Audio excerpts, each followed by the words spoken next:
Hello welcome. मैं हूं ज्योति। आप देख रहे हैं चुनावी समर, जहां पर एक और ताज़ा अपडेट के साथ हम हाजिर हैं। आरएसएस का संविधान देश में लागू होने की आहट से भड़के लोग। क्या मोदी सरकार देश में आरएसएस का संविधान लागू करने की तैयारी में है?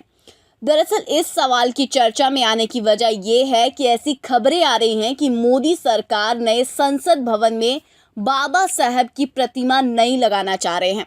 जाहिर सी बात है कि बाबा साहब की प्रतिमा से किनारा करना एक तरह से संविधान से किनारा करने की शुरुआत हो सकती है।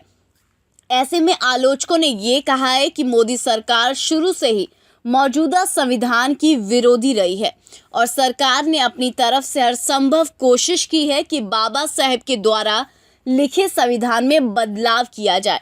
लोगों ने कहा कि अब चूंकि भाजपा केंद्र में काफ़ी ज़्यादा मजबूत हो गई है, तो इसीलिए मोदी और शाह मौजूदा कार्यकाल में इस कोशिश की किसी भी तरीके से भारत में आरएसएस का संविधान लागू कर दिया जाए, जिसके बाद संभव है कि देश में चुनाव की प्रक्रिया ही समाप्त कर दी जा सकती है और यहाँ हमेशा के लिए भाजपा का शासन लागू रह सकता है, जिसका अर्थ ये हुआ कि देश की सत्ता पर हमेशा के लिए भाजपा का कब्जा हो सकता है। यानी कि मोदी के बाद शाह, तो उनके बाद योगी, योगी के बाद कोई और उसके बाद कोई और। मतलब भाजपा का जो नेता जनता का सबसे ज़्यादा शोषण करेगा, देश की सत्ता पर उसी का कब्जा हो सकता है।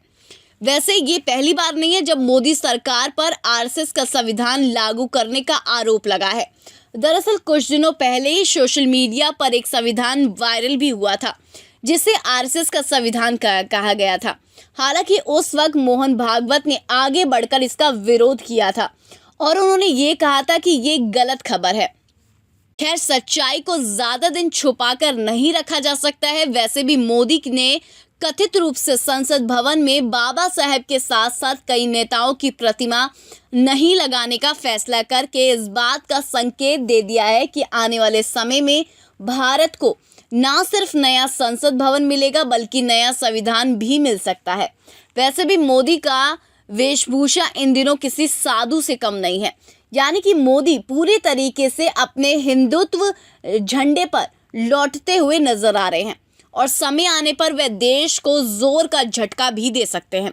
इसीलिए आलोचकों ने ये कहा कि अब विपक्ष और जनता को एकजुट होकर मोदी सरकार के खिलाफ हमला बोलना चाहिए, वरना अगर एक बार देश में आरएसएस का संविधान लागू हो गया तो फिर ना ही कभी भाजपा की तानाशाही से मुक्ति मिलेगी और ना ही सरकार के खिलाफ आवाज़ उठाने का अधिकार रहेगा।